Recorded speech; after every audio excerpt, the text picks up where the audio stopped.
সারা বিশ্বের মুসলমানরা ভারতকে বয়কট করেছে, আপনারা শুনেছেন। শুধু বাংলাদেশ নয়, বিশ্বের প্রত্যেক মুসলিম দেশ মুসলমানেরা ভারতকে শত্রু হিসেবে আখ্যা দিয়েছে। বিশ্বের জমিনে এক সময় জিহাদ সম্পর্কে সবচেয়ে বেশি জিহাদকে বিকৃত করেছে আমেরিকা। এক সময় জিহাদের কথা বললেই তাদের বিরুদ্ধে জঙ্গি তকমা লাগিয়ে তাদেরকে শেষ করে দিয়েছে আমেরিকা। কিন্তু এটা কয়েক বছর থেকে আমেরিকা ঠান্ডা হয়ে গিয়েছে, তারা পেরে উঠতে পারে নাই। বারবার প্রমাণিত হয়েছে যারা জিহাদ করে তারা সন্ত্রাসী নয়। বর্তমান বিশ্বে শুধুমাত্র একটা দেশ, কথাগুলো শুনতে হবে, মনোযোগ দিয়ে শুনে নেন। বর্তমান বিশ্বে ইসলামের সবচেয়ে বড় আমল জিহাদ। এই জিহাদ নিয়ে একটা মাত্র দেশ এই জিহাদের আমলকে বিকৃত করার চেষ্টা করছে, জঙ্গি ট্যাগ লাগানোর চেষ্টা করছে। সেই দেশের নাম হচ্ছে ভারত। মোদী সরকার ছাড়া বিশ্বে আর কোন দেশ এই জিহাদ সম্পর্কে কথা বলার আর কেউ সাহস পাচ্ছে না। একমাত্র আপনার আমার চূড়ান্ত শত্রু এই হিন্দুস্তানের মোদী, এই কসাই মোদী।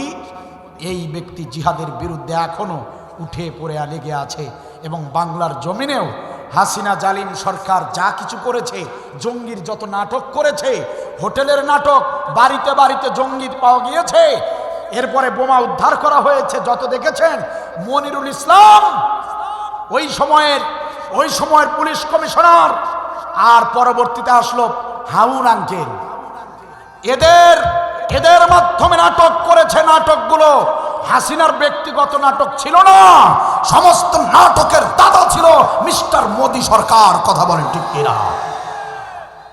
সম্মানিত ভাইয়েরা আমার, তারা এখন শুধু মুসলমানদেরকে হেয় প্রতিপন্ন করার চেষ্টা করছে। বিশ্বের জমিনে একটা একটা করে সব আলামত তৈরি হয়ে গিয়েছে। যে কোনো সময় পরিবেশ তৈরি হয়ে গেলে যে কোনো সময় ইমাম মাহাদির আত্মপ্রকাশ ঘটে যাবে ইনশাআল্লাহ। ইমাম মাহাদির আত্মপ্রকাশ মানে হলো হিন্দুস্তানের বিরুদ্ধে মুসলমানদের জিহাদ। নবী সাল্লাল্লাহু আলাইহি ওয়াসাল্লাম বলে গিয়েছেন, আমার আপনার নবী বলে গিয়েছেন, হিন্দুস্তানের বিরুদ্ধে মুসলমানদের জিহাদ হবে, বিশ্বের সবচেয়ে বড় যুদ্ধ হবে। আর এই যুদ্ধে মুসলমানদের বিজয় হবে। এই যুদ্ধে মুসলমানরা যারাই শহীদ হবে তারাই শহীদ সাহাবীদের মতো মর্যাদা পেয়ে যাবে। চিৎকার দিবেন আল্লাহ। সুতরাং কোরআন শুনে নেন, বুঝে নেন, সময় বেশি দেরি নাই। আমাদের অনেকেরই চরিত্রের সমস্যা আছে, আমাদের অনেকের চরিত্রে ভেজাল আছে। আসুন আমরা চরিত্রের ভেজালগুলো ঠিক করে নেই, সংশোধন করে নেই। যা আমলগুলো আমাদের ঘাটতি আছে আসুন আমরা পূরণ করে নেই, প্রকৃত মোমেন হয়ে যাই। আসুন আমরা সবাই প্রকৃত মোমেন হয়ে যাই। প্রকৃত মোমেন যদি হতে না পারি, ইমাম মাহাদি ঠিকই আসবেন, ঠিকই আমাদেরকে ডাকবেন, কিন্তু প্রকৃত মোমেন না হলে সে ইমাম মাহাদির সৈনিক হতে পারবে না। এজন্য ইমাম মাহাদির সৈনিক হবার জন্য আমাদের সবাইকে প্রকৃত মোমেন হওয়া লাগবে। ইমাম মাহাদি আসবেন, গাজওয়াতুল হিন্দের ওই হিন্দুস্তানের বিরুদ্ধে যুদ্ধের ডাক দিবেন। ওই যুদ্ধে মুসলমানরা পায়ে হেঁটে ভারত দখল করবে। ওই যুদ্ধে মুসলমানরা ঐক্যবদ্ধ হয়ে যাবে। যদিও মুসলমানদের লোকেরা বেশি শহীদ হবে, তবুও মুসলমানদের বিজয় হবে।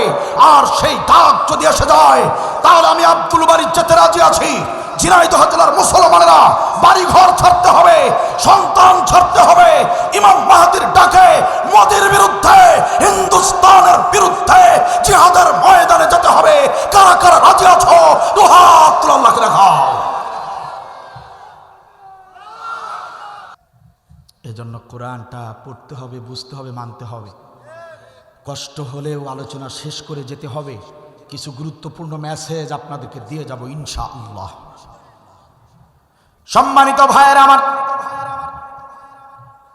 যে দেশে ভুয়া মুক্তিযোদ্ধার সংখ্যা হলো ৬০,০০০, যে দেশে ভুয়া শিক্ষকের সংখ্যা হলো ৫৫,০০০, যে দেশে প্রতি মাসে 230 কোটি টাকা ফাও বেতন দিয়েছিল জালিম সরকার, সেই দুর্নীতি সুদ ঘুষের বাংলাদেশটাকে ইনসাফ ভিত্তিক রাষ্ট্রে যদি পরিণত করতে চান, আর কোনো পথ খোলা নাই রে মুসলমান, একটাবার কোরআনের সংবিধান দরকার। কিতাবুন আনজালনাহু ইলাইকা লিতুখরিজান নাসা মিনাজ জুলুমাতি ইলান নূর। আল্লাহ রাব্বুল আলামিন বলেন, গোলামেরা শোনো, কোরআনুল কারীম রং তামাশার জন্য নাজিল করি নাই। কোরআনুল কারীম এমনি এমনিতেই নাজিল করি নাই রে গোলামেরা। এই কোরআনুল কারীমের কাজ হলো, এই কোরআনুল কারীম সুদ ঘুষ দুর্নীতির সমাজটাকে, জাহিলিয়ার অন্ধকারটাকে মোচন করে দিয়ে আলোর পথ দেখায় দিতে পারে। এই কোরআনুল কারীমের জন্য তোমাদের প্রতি নাজিল করেছি। এই কোরআনুল কারীম তোমাদেরকে জাহান্নামের পথ থেকে ধরে ধরে টেনে টেনে বের করে জান্নাতের পথ দেখাবে।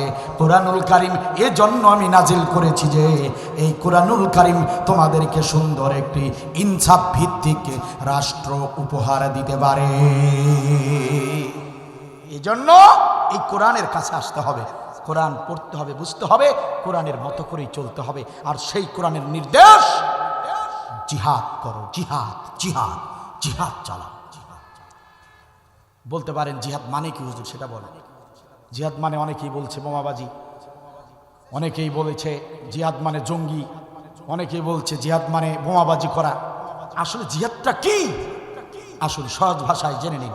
জিহাদ আরবি শব্দ, বাংলায় বলা হয় চেষ্টা করা, ইংরেজিতে ট্রাই। বাংলায় বলা হয় চেষ্টা, ইংরেজিতে ট্রাই, আল্লাহর ভাষায় সেটাকে বলা হয় জিহাদ। চিল্লায় বলুন আল্লাহু আকবার। যারা এসেছেন আপনারা চেষ্টা না করলে আসতে পারতেন। এই যে ভাইয়ের আয়োজনটা করেছে, চেষ্টা না করলে আয়োজনটা হতো। আলোচনা শেষ হবার পর বাসায় ফিরে যেতে চাবেন, বাসায় ফিরে যাবেন, চেষ্টা যদি না করেন যেতে পারবেন? বাসায় গেলেন, ভাবি আদর করে আপনার সামনে খাবার দিল, প্রাণের স্বামী আমার, তাফসির মাহফিলের কথা শুনছো, আব্দুল বারী হুজুরের কথা শুনছো, আর না খেয়ে দৌড়াইছো। রাতের খাবার তো খাও নাই, রাত তো অনেক বেশি হয়ে গেল, তাড়াতাড়ি খাবারটা খেয়ে নাও। ভাবি সাহেবা আদর করে আপনার সামনে খাবারটা দিয়েছে, আপনি যদি চেষ্টা না করেন, এই ভাত তরকারি বা খাবারটুকু হাত দিয়ে তুলে যদি মুখ পর্যন্ত না নেন, মুখে যদি নিজে না তোলেন, জিবরিল আমিন এসে আপনাকে খাওয়াই দিবে। তাহলে উঠতে বসতে শুইতে খাইতে চেষ্টার দরকার আছে না নাই? আল্লাহ রাব্বুল আলামিন বলেন, গোলামেরা উঠতে বসতে শুইতে খাইতে এমন ছোট ছোট কাজ করতে গিয়েও যদি চেষ্টার প্রয়োজন হয়, ও গোলামেরা আমার, তোমার দেশে আমার দিন কায়েম নাই, তোমার দেশে আমার কোরআনের আইন চলে না রে গোলাম, তোমার দেশে আমার কোরআন সংসদে যায়নি।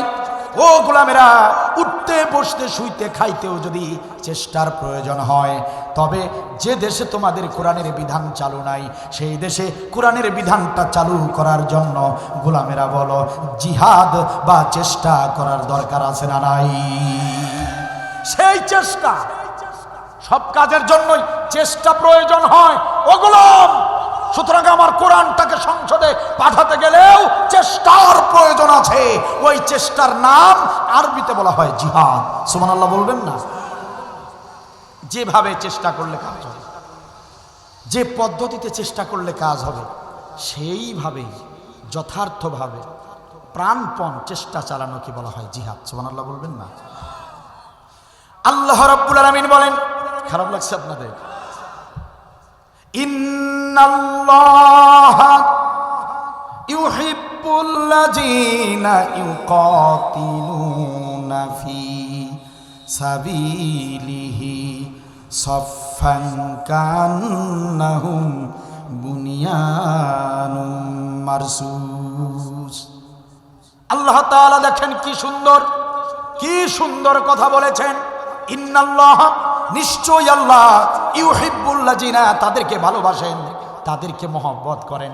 কোটি কোটি শত শত কোটি গোলামের ভিতরে ওই গোলামদেরকে আল্লাহ মহব্বত করেন, ওই গোলামদেরকে আমি আল্লাহ ভালোবাসি।